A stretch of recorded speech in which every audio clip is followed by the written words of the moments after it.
Hello again, folks, and now that my mother is back out of the hospital, as of earlier today, she's attempting to sleep.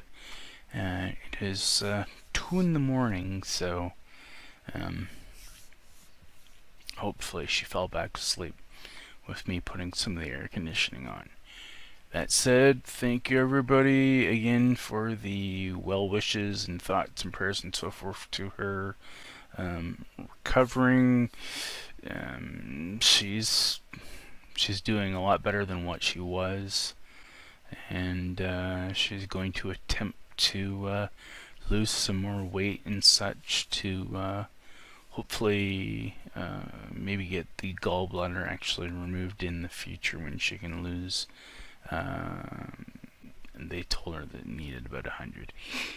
Anyways, again, thank you very much again, folks, and she's doing well for those that have been curious. That said,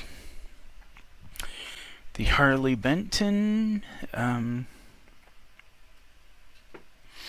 HBD 120 CE Black.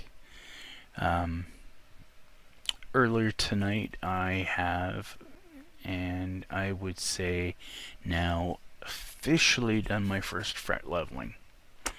And I'd have to say by my playthrough on it so far, it was a success. The frets are level, there's no dead spots, so yay for me. So what you'll see here in the beginning is this talking portion.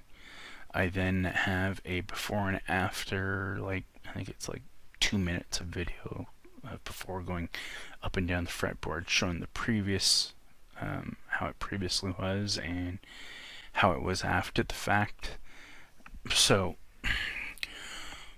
thanks to Blackjack and Miss M while I was at it. I gave the top another cleaning. You can see I already smudged it because I had recorded 2 sound samples that you're going to also hear at the end of the video. At the same time, I gave the bridge a very good soak in the lemon oil. I also as well took the saddle here down another on some 320 and then some lower grade to make it nice and even.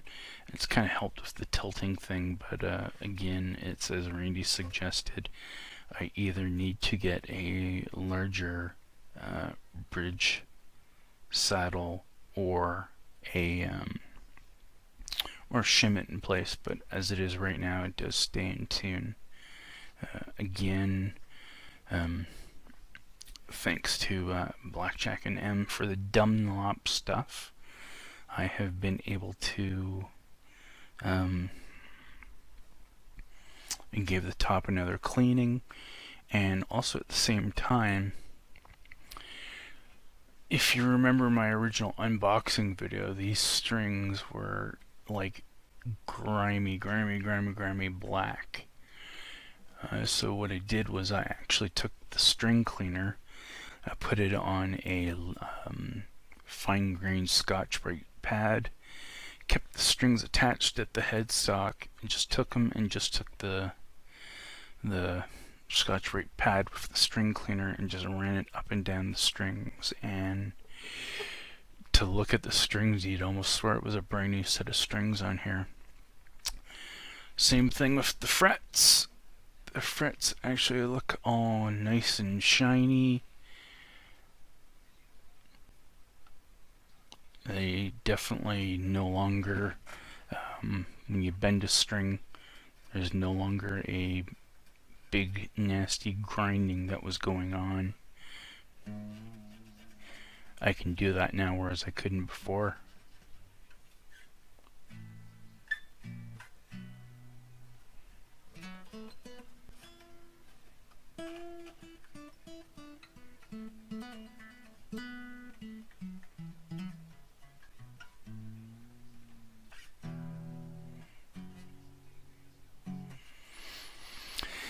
So, beyond that, some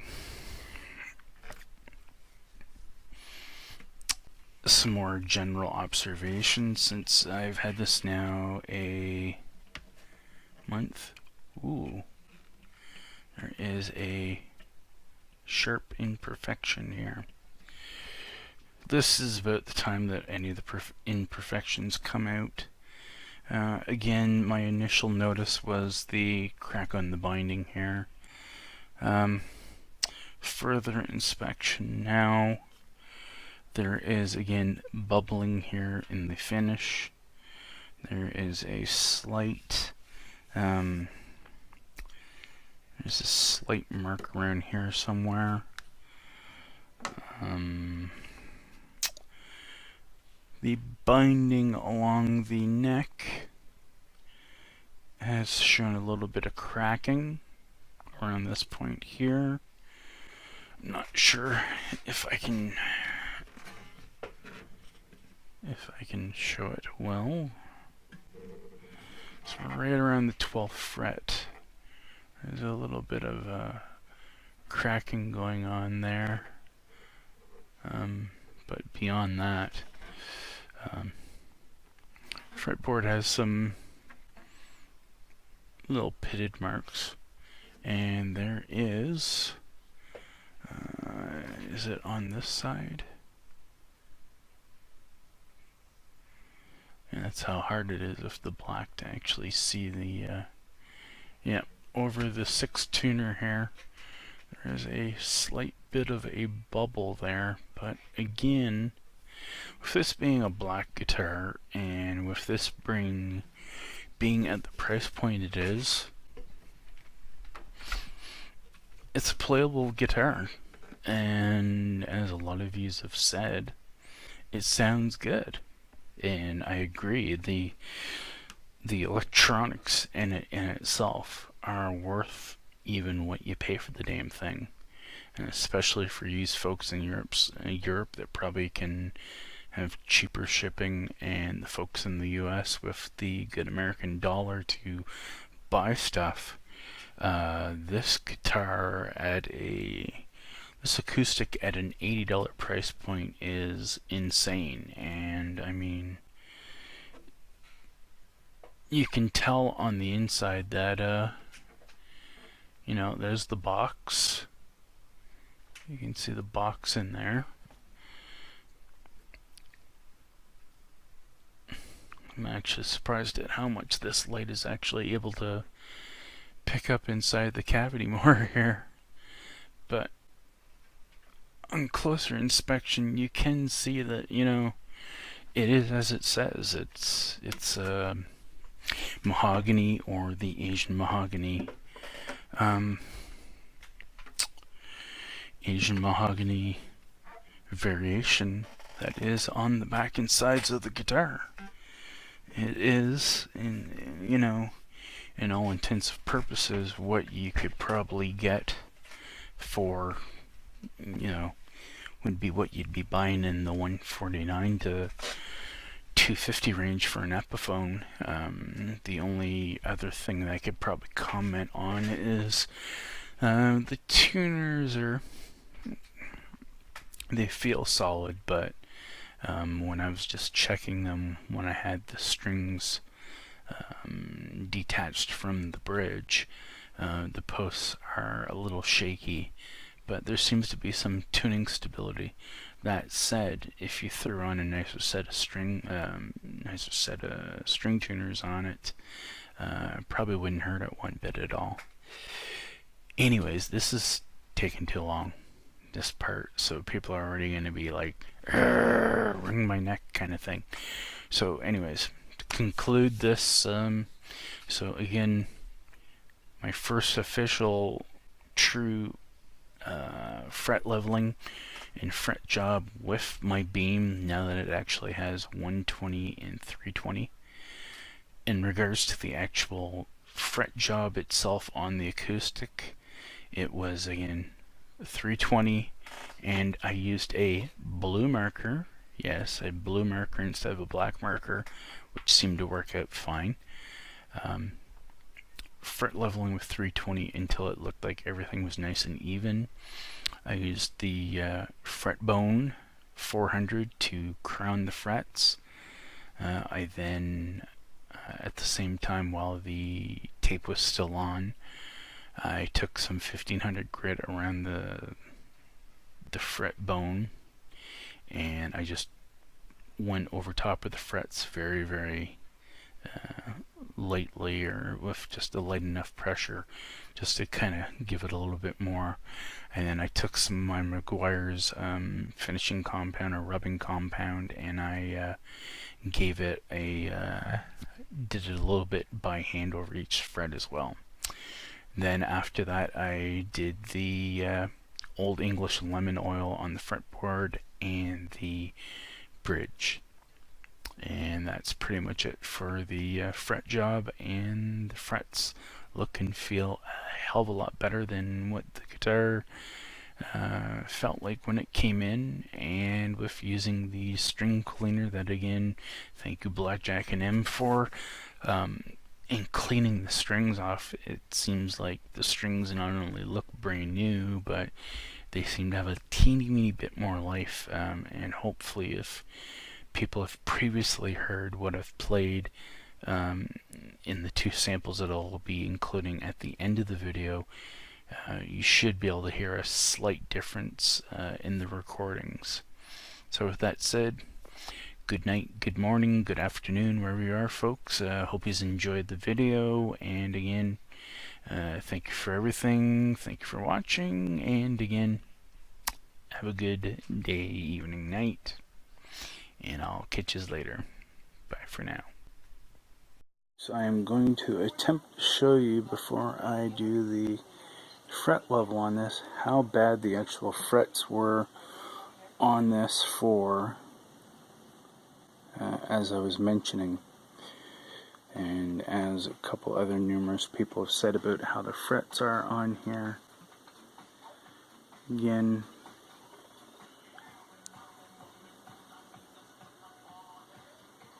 if I put it down here level enough,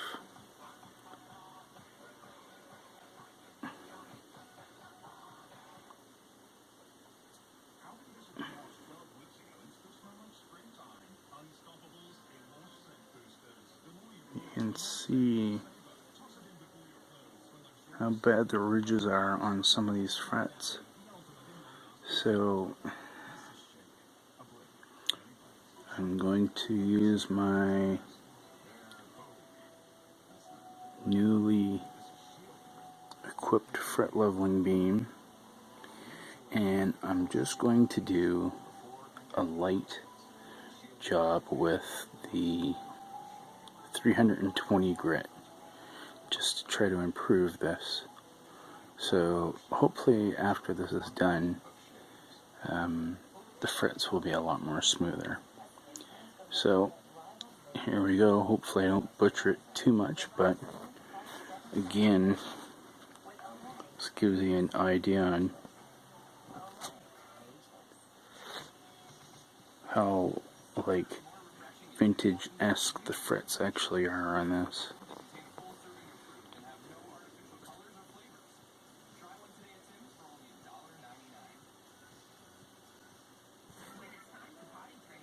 Alright, great, here we go. This is after the fret leveling, and I believe you can see the significant difference in the frets compared to when I just did them. I don't know why the fretboard looks dry. I used blue tape, but there's actually no pitting. I've leveled and crowned them. I then further ran some 1500 grit over the top, and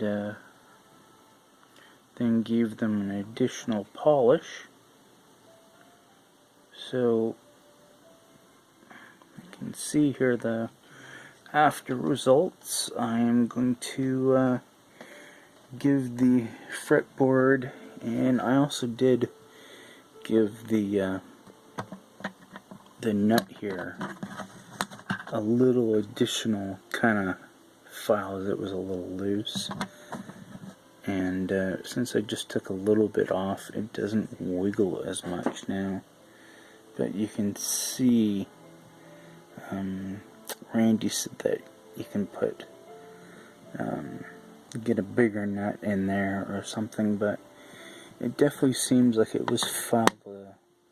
Either the nut's a little too big or the slot itself is just a little too big. But anyways, I will fix that once I actually give this also a soak as well, and some lemon oil. Then I'll put the strings back in place. Alright, catch you later.